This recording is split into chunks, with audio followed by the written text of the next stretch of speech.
12 जून 2025 की सुबह, एक नया दिन, नई उम्मीदें। अहमदाबाद शहर में सूरज की किरणें फैल रही थीं, जैसे कि एक नई कहानी की शुरुआत हो रही हो। अहमदाबाद अपनी रोज की एनर्जी के साथ बस्टलिंग था। सड़कें गाड़ियों और लोगों से भरी हुई थीं। हर कोई अपनी मंजिल की ओर बढ़ रहा था, अपनी दिनचर्या में व्यस्त। शहर की धड़कन तेज थी, जीवन की गति अप्रत्याशित, क्योंकि air India flight 171 London Heathrow के लिए टेक ऑफ के लिए तैयार हो रहा था। यह उड़ान सिर्फ एक यात्रा नहीं थी, बल्कि कई लोगों के सपनों और आशाओं का प्रतीक थी। एयरपोर्ट पर 234 पैसेंजर्स और 8 क्रू मेंबर्स प्लेन में चढ़े, सभी अपने अपने गंतव्य की ओर उत्सुक। उनके चेहरों पर यात्रा की एक्साइटमेंट और थोड़ी सी घबराहट भी थी। हर कोई अपने सपने लिए हुए था, हॉलीडेज, रियूनियंस, न्यू बिगिनिंग्स। यह सिर्फ एक उड़ान नहीं थी, बल्कि नई संभावनाओं की उड़ान थी। उनमें एक यंग कपल जो अपनी पहली ट्रिप अब्रॉड जा रहे थे। उनके दिल में रोमांच और प्यार दोनों थे। वे एक साथ नई यादें बनाने के लिए उत्सुक थे। एक दादी जो अपने पोते से मिलने के लिए ईगर थीं, उनके चेहरे पर खुशी और प्यार झलक रहा था। वे अपने परिवार से मिलने के लिए बेताब थीं। यूके यूनिवर्सिटीज जाने वाले स्टूडेंट्स जो अपने भविष्य को आकार देने के लिए तैयार थे। उनके मन में नई उम्मीदें और सपने थे, एक बेहतर कल की तलाश में। और एक फॉर्मर चीफ मिनिस्टर भी, जो किसी महत्वपूर्ण मिशन पर जा रहे थे। उनकी उपस्थिति ने माहौल में एक गंभीरता ला दी। कैबिन में होप की बज़ थी, हर कोई अपनी अपनी सीट पर सेटल हो रहा था। एक अजीब सा उत्साह और शांति का माहौल था, क्योंकि क्रू फाइनल चेक्स कर रहा था और प्लेन रनवे पर टैक्सी कर रहा था। हर एक चेक सावधानीपूर्वक किया जा रहा था, सुरक्षा सुनिश्चित करने के लिए। प्लेन में किसी ने सोचा भी नहीं था कि उनकी जर्नी कितनी ड्रास्टिकली बदलने वाली है। यह एक ऐसी सुबह थी जो हमेशा के लिए उनकी यादों में बस जाएगी। ड्रीमलाइनर ने उड़ान भरी, इंजन्स रोरिंग थे और 35 सेकंड के लिए सब कुछ रूटीन था। फिर एक वायलेंट शडर प्लेन में फैल गया, नॉर्मल टर्ब्यूलेंस से कहीं ज्यादा।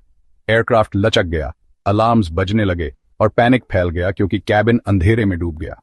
पैसेंजर्स एक दूसरे से चिपक गए, लूस आइटम्स उड़ गए और नीचे शहर स्पिनिंग ब्लर बन गया। क्रू इंस्ट्रक्शंस चिल्ला रहा था, ऑर्डर मेंटेन करने की डेस्परेट कोशिश कर रहा था। कॉकपिट में पायलट्स कंट्रोल रिगेन करने के लिए लड़ रहे थे, लेकिन प्लेन फ्री फॉल में था। सिर्फ 36 सेकंड में 242 लीव्स केओस में डूब गए। उनकी डेस्टिनीज हमेशा के लिए बदल गईं। यह दुर्घटना विनाशकारी थी, एक अकल्पनीय त्रासदी। फ्लाइट 171 अपने गंतव्य की ओर बढ़ते हुए अहमदाबाद के बाहरी इलाके में एक महिला हॉस्टल से टकरा गई। टक्कर इतनी भयानक थी कि कई जिंदगियों का सफर अचानक और हिंसक रूप से समाप्त हो गया। टक्कर के बाद एक विशाल आग का गोला उठा। विस्फोट ने इमारत को चीर दिया और चारों ओर तबाही का मंजर छोड़ दिया। आसमान आग की लपटों से चमक उठा और हवा में धुएं और जलती हुई चीजों की तीखी गंध फैल गई। यह त्रासदी सिर्फ विमान में सवार लोगों की जान नहीं ले गई, बल्कि जमीन पर मौजूद मासूम जिंदगियों को भी बेरहमी से छीन लिया। यह दोहरी मार थी, एक ऐसा दुःस्वप्न जो सबके सामने घट रहा था। छात्राएं, युवा महिलाएं जिनमें अपार संभावनाएं थीं, शिक्षिकाएं, मार्गदर्शक जिन्होंने उन्हें आगे बढ़ाया, बेटियां जिनकी आंखों में उज्जवल भविष्य के सपने थे, ये सब एक पल में बुझ गए। हर खोए हुए यात्री की अपनी एक कहानी थी, उम्मीदों, सपनों और रिश्तों से भरी हुई जिंदगी। एक परिवार जो बेहतर जीवन की तलाश में था, नए अवसरों और उज्जवल भविष्य की उम्मीद लिए एक नए देश जा रहा था। एक पहली बार उड़ान भरने वाला यात्री घबराहट और उत्साह से भरा हुआ।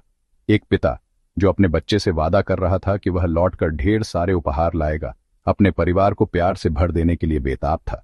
वह हॉस्टल जो कभी सीखने और दोस्ती का केंद्र था, अब अकल्पनीय दुख का स्थल बन गया। एक ऐसी जगह जहां सपने टूट गए और भविष्य छिन गया। उसकी समुदाय बिखर गई, उसकी आत्मा अचानक और बेवजह हुए नुकसान से टूट गई।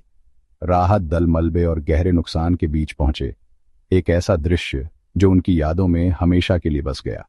हर बरामद की गई चीज, अधूरी रह गई कहानियों और बीच में ही रुक गई जिंदगियों की दर्दनाक याद दिलाती थी। यह आपदा सिर्फ एक घटना नहीं थी, यह सैकड़ों व्यक्तिगत त्रासदियों से बुना हुआ एक ताना बाना था। हर धागा एक अधूरी जिंदगी का प्रतीक। पीछे छूटे घाव परिवारों और शहर को वर्षों तक सताते रहेंगे। जीवन की नाजुकता और दुह की ताकत की स्थायी याद। रैकेज के बीच एक मिरेकल, एक यंग मैन जिंदा मिला, डेब्री और लक से बचा हुआ। हॉस्पिटल ले जाते ही उसे क्रशिंग न्यूज मिली, वह अकेला सर्वाइवर था। सर्वाइवर्स गिल्ट उस पर बहुत भारी पड़ा, क्योंकि वह इस बात से जूझ रहा था कि सिर्फ उसे ही क्यों बख्शा गया। उसके परिवार की रिलीफ ट्रेजेडी की विशालता से कम हो गई थी। देश देख रहा था, उसमें रेजिलियंस और होप का प्रतीक देख रहा था। सपोर्ट उमड़ पड़ा, लेकिन उसकी रिकवरी, फिजिकल और इमोशनल की जर्नी लंबी और अकेली होगी। वह फ्लाइट 171 की लिविंग लेगेसी बन गया, लॉस और जीने की इच्छा दोनों की याद दिलाता हुआ। उन आखिरी सेकंड्स में कॉकपिट एक बैटल ग्राउंड था। कैप्टन शर्मा और उनके फर्स्ट ऑफिसर, सीजन्ड और काम, एक कैटास्ट्रॉफिक मैकेनिकल फेलियर का सामना कर रहे थे। उन्होंने प्लेन को डेंसली पॉपुलेटेड एरियाज से दूर ले जाने की कोशिश की, जमीन पर लोगों की जान बचाने के लिए एक अंतिम सेल्फलेस अटेम्प्ट किया। कैबिन क्रू ने भी हिम्मत से काम लिया, पैसेंजर्स को गाइड करते हुए, अपने डर को छुपाते हुए और अंत तक अपनी ड्यूटी निभाते हुए। उनकी प्रोफेशनलिज्म और सैक्रिफाइस सच्ची हीरोइज्म के कार्य थे, भले ही ऑड्स इनसरमाउंटेबल हो गए थे। उनकी लेगेसी अनइमेजिनेबल के सामने बहादुरी की है। आफ्टरमैथ में एयर इंडिया और टाटा ग्रुप ने तेजी से और एम्पैथी के साथ जवाब दिया। चेयरमैन एन चंद्रशेखरन ने ग्रीविंग फैमिलीज से मुलाकात की, सपोर्ट और कंपैशन का वादा किया। कंपेंसेशन की घोषणा की गई, मेडिकल एक्सपेंसेस कवर किए गए और डिस्ट्रॉय हुए हॉस्टल को फिर से बनाने का प्लेज किया गया। एयर इंडिया ने सेफ्टी चेक्स के लिए अपने फ्लीट का एक हिस्सा ग्राउंडेड कर दिया, स्केड्यूल से ज्यादा लाइव्स को प्राथमिकता दी। एयरलाइन ने इन्वेस्टिगेटर्स के साथ फुल कोऑपरेशन करने का वादा किया, ट्रूथ का पता लगाने के लिए डिटरमिन्ड थी। फैमिलीज के लिए इन जेस्चर्स ने ओवरवेलमिंग लॉस के बीच कुछ कंफर्ट दिया। फ्लाइट 171 के क्रैश ने बोइंग 787 ड्रीमलाइनर के बारे में गहरी चिंताओं को उजागर किया। यह सिर्फ एक हादसा नहीं था, बल्कि एक चेतावनी थी, जो हमें यह सोचने पर मजबूर करती है कि क्या हम आसमान में सुरक्षा के साथ समझौता कर रहे हैं, जो उस साल पहले से ही कई इंसिडेंट से जुड़ा हुआ था।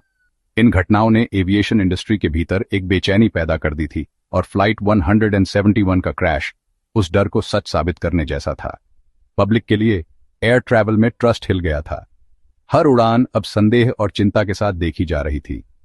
सेफ्टी अब अनसर्टेन महसूस हो रही थी, यहां तक कि सबसे एडवांस्ड प्लेन्स पर भी। लोगों को लगने लगा था कि टेक्नोलॉजी की तरक्की के बावजूद कुछ चीजें हमारे कंट्रोल से बाहर हैं। इन्वेस्टिगेशन टेक्निकल फेलियर्स की जांच करेगी, हर कंपोनेंट, हर वायर, हर बोल्ट की बारीकी से जांच की जाएगी, ताकि क्रैश के असली कारण का पता चल सके। लेकिन कई लोगों के लिए सवाल ज्यादा पर्सनल थे। यह सिर्फ टेक्निकल खराबी का मामला नहीं था, बल्कि जिम्मेवारी और जवाबदेही का भी सवाल था। क्या हम फिर से फ्लाइंग में सेफ महसूस कर सकते हैं? क्या हम फिर से बिना डर के आसमान में उड़ सकते हैं? यह सवाल हर उस व्यक्ति के मन में था जो कभी प्लेन में बैठा था। ट्रेजेडी ने एक रेकनिंग को मजबूर किया। एविएशन इंडस्ट्री को अपनी प्रायोरिटीज पर फिर से विचार करने के लिए मजबूर होना पड़ा। इनोवेशन, प्रॉफिट और ह्यूमन लाइफ की सैंक्टिटी को संतुलित करना, यह एक डेलिकेट बैलेंस है, और फ्लाइट 171 ने हमें याद दिलाया कि यह कितना जरूरी है। इसने हमें याद दिलाया कि हर फ्लाइट फेथ का एक कार्य है। हम इंजीनियर्स, पायलट्स और एयर ट्रैफिक कंट्रोलर्स पर भरोसा करते हैं कि वे हमें सुरक्षित रखेंगे, और जब वह फेथ टूट जाता है तो कॉन्सिक्वेंसेस दूर दूर तक फैलते हैं। यह सिर्फ एक एयरलाइन या एक मैन्युफैक्चरर को प्रभावित नहीं करता है, बल्कि पूरी दुनिया को प्रभावित करता है। फ्लाइट 171 की कहानी अकाउंटेबिलिटी और विजिलेंस के लिए एक कॉल है।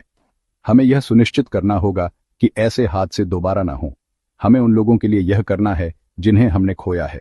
उनकी याद में हमें एविएशन सेफ्टी को बेहतर बनाने के लिए लगातार प्रयास करना होगा, ताकि ऐसी ट्रेजेडी फिर कभी ना हो। फ्लाइट 171 की ट्रेजेडी हमें हमेशा याद दिलाएगी कि सेफ्टी सबसे पहले आनी चाहिए।